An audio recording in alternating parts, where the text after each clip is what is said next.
Hello friends. I hope आप सभी अच्छे होंगे। तो आज हम एक्सप्लेन करेंगे गाइडेंस एंड काउंसलिंग। गाइडेंस को हम हिंदी में मार्गदर्शन बोलते हैं और काउंसलिंग को हम हिंदी में परामर्श बोलते हैं। तो हम देखते हैं उसका इंट्रोडक्शन।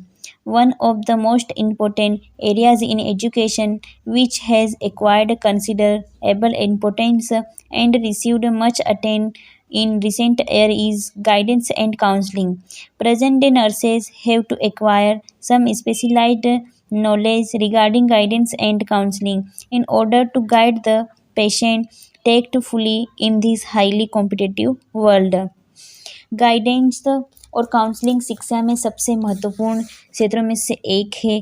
गाइडेंस और काउंसलिंग ने एजुकेशनल एरियाज में काफ़ी महत्व हासिल किया है और प्राप्त किया है। गाइडेंस और काउंसलिंग वर्तमान में नर्सों को हासिल करना चाहिए। गाइडेंस और काउंसलिंग के बारे में नर्सों को पता होना चाहिए, उनको नॉलेज होना चाहिए ताकि वो पेशेंट को गाइड कर सके और उसका मार्गदर्शन दे सके और उससे परामर्श कर सकें, यानी कि गाइडेंस और काउंसलिंग दे सके पेशेंट को, जो भी उसकी प्रॉब्लम से है उससे बाहर निकल सके। तो हम आगे देखते हैं गाइडेंस की डेफिनेशन।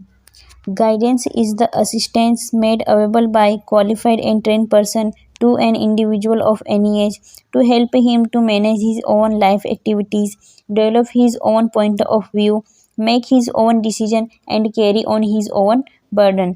Crow and Crow 1951।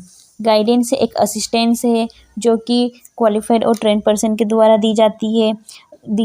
किसी भी एज में किसी भी इंडिविजुअल को गाइडेंस दी जाती है।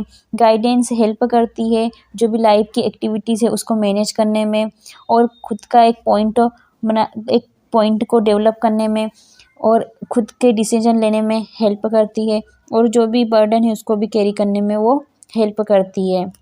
सो हम आगे देखते हैं principle of guidance. According to Crow and Crow 1951, there are 14 principles of guidance.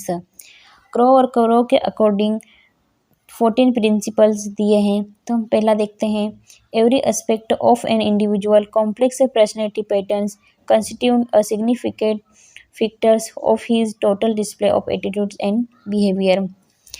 बहुत सारे इंडिविजुअल की कॉम्प्लेक्स पर्सनैलिटी होती है, तो जो भी उनकी पर्सनैलिटी होती है वो टोटल डिस्प्ले होती है उनके एटीट्यूड्स और उनके बिहेवियर में।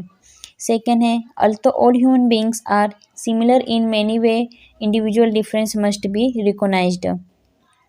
बहुत सारे ह्यूमन बींग्स सिमिलर होते हैं, बहुत सारी मैनी वे में सिमिलर होते हैं, बहुत सारी सोच में वो बहुत सारे सिमिलर होते हैं, तो हमें उसमें से अलग लोगों को पहचानना है, इंडिविजुअल डिफरेंस को हमको पहचानना है, उनको रिकॉग्नाइज्ड करना है। थर्ड है, the function of guidance is to help a person. Guidance का फंक्शन है कि वो हेल्प करता है किसी भी इंडिविजुअल या पर्सन की। फोर्थ है, existing social economic and political unrest is giving rise to many maladjust factor that require the cooperation of experience guidance workers. अगर सोशल और इकोनॉमिक पॉलिटिकल अनरेस्ट अगर होगी तो वो बहुत सारी माल एडजस्टिव फैक्टर हमको कॉज करेगी, तो उसके लिए रिक्वायर होती है कोऑपरेशन की, एक्सपीरियंस्ड गाइडेंस वर्कर्स की कोऑपरेशन की हमें रिक्वायर्ड होती है। 5 है, guidance is a continuous process. जो गाइडेंस है वो एक कंटिन्यूस प्रोसेस मतलब निरंतर चलने वाली प्रोसेस होती है। 6 है, guidance is not limited to few. Guidance कुछ ही समय तक सीमित नहीं रहता है। 7 है, guidance is education but not all education is guidance. Guidance एक एजुकेशन है लेकिन एजुकेशन इज़ गाइडेंस लेकिन सारी एजुकेशन एक गाइडेंस नहीं है। 8 है अपना, generally accepted areas of guidance include concern with the extent to which an individual physical and mental health interferes with adjusted to home, school and vocational demands। जो generally accepted areas है guidance के, individual physical and mental health interference, जो भी physical और mental health interference है वो यहाँ घर में एडजस्ट नहीं कर पा रहे, स्कूल में वो एडजस्ट नहीं कर पा रहे या वोकेशनल डिमांड्स में, तो ऐसे एरियाज़ में गाइडेंस की ज़रूरत है। ऐसे एरियाज़ गाइडेंस को एक्सेप्ट करते हैं। 9 है, guidance is fundamentally the responsibility of parents in the home and teachers in the school. जो भी फंडामेंटली रिस्पॉन्सिबिलिटी होती है वो घर पे पेरेंट्स की होती है, और अगर कॉलेज या स्कूल आप जाओ तो वहाँ पे टीचर की होती है। हमारा 10th है, specific guidance problem in any age level should be referred to person trained to deal with particular areas of adjustment। अगर स्पेसिफिक गाइडेंस प्रॉब्लम किसी भी किसी भी एज में किसी को प्रॉब्लम हो तो हम उसको उसी प्रकार की गाइडेंस देना चाहिए।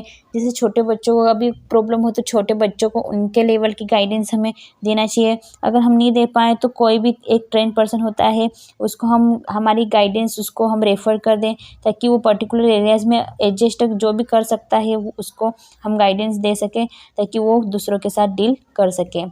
11 है, programs of individual evaluation and research should be conducted and progress and achievement accessible to guidance workers।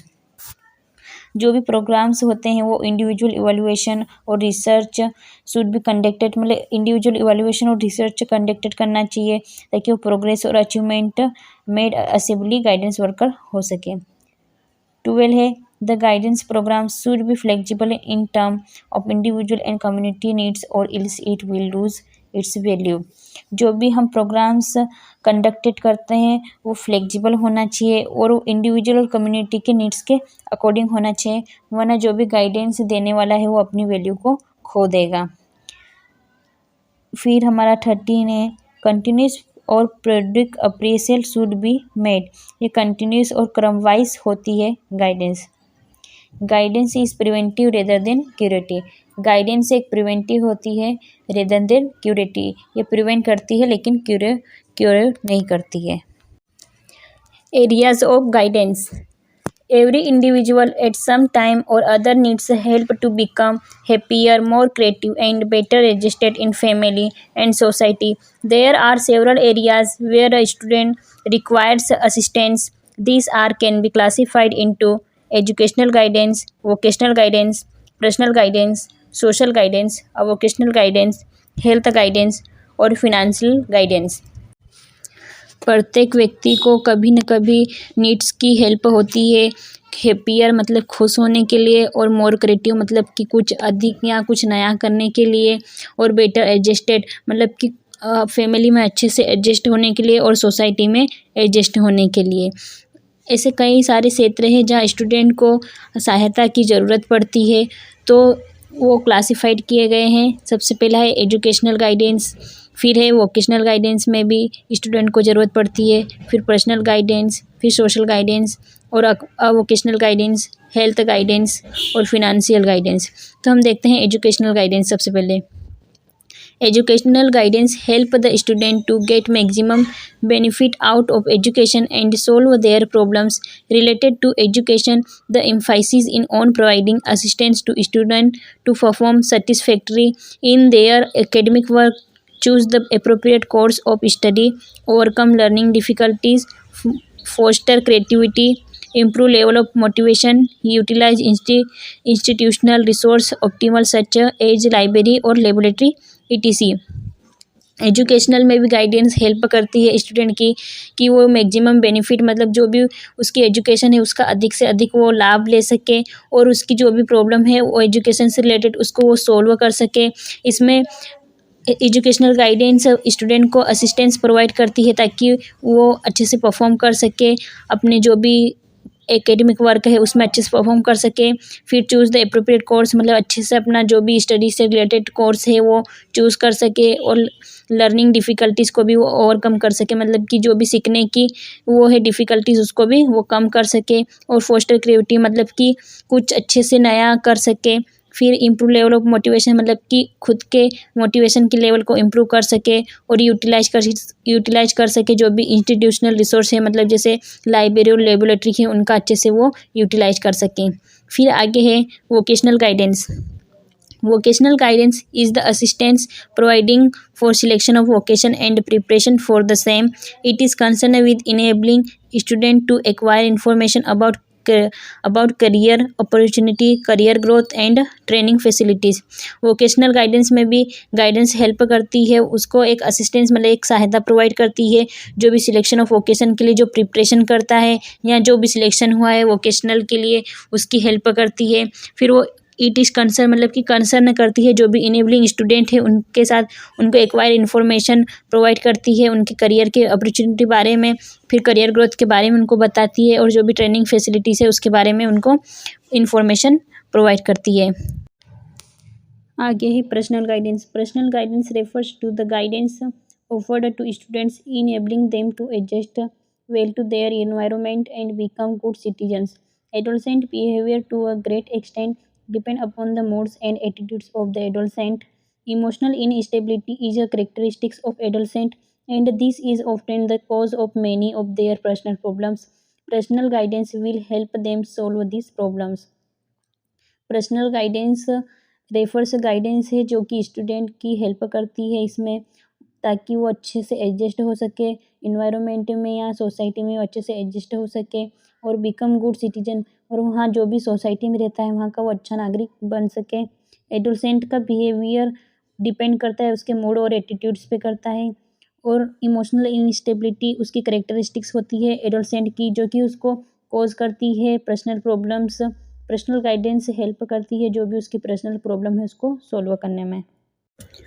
फिर आगे है social guidance. Social guidance enable the student to make substantial contribution to the society, assume leadership, conform to the social norms, work as a team members, develop healthy and positive attitudes, appreciate the problem of society, respect the opinion and sentiments of fellow human beings, acquire traits of patience, preservation and friendship. Its main purpose is to enable the student to become an efficient citizen.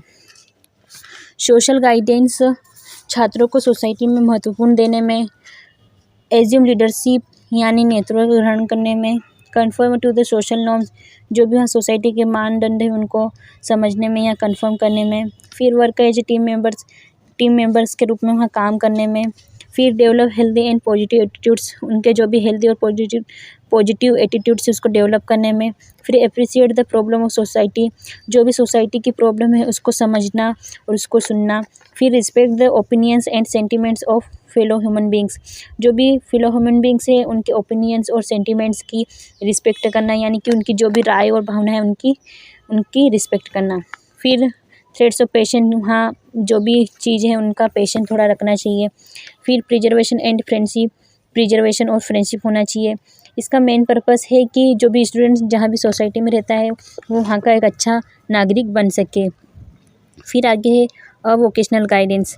Vocational guidance is the assistance provide to student for spending their available leisure time profitably activities and programs outside the formal classroom, providing many opportunity for the blossoming of inborn talents. अब vocational guidance provide करती है student को जो भी उसका खाली time जो भी स्पेंडिंग टाइम होता है, जो भी मतलब ऐसा फालतू टाइम रहता है उसका यूटिलाइज़ करना उसको मतलब बताती है कि उसका यूज़ करना चाहिए, और जो भी एक्टिविटीज़ होती है प्रोग्राम वगैरह होता है जो भी आउटसाइड मतलब जो भी क्लास के बाहर होते हैं उससे वो मतलब वो बहुत सारी उसको अपॉर्चुनिटी प्रोवाइड करती है, और इनबोर्न टैलेंट्स मतलब कि उसको एक अच्छा टैलेंट भी प्रोवाइड करती है। फिर आगे है health guidance. Health guidance implies the assistance rendered to the student for maintaining sound health. Sound health is a prerequisite for participating in curricular and co-curricular activities. This type of guidance focus on enabling students to appreciate a condition for good health and take necessary steps for ensuring sound physical and mental health.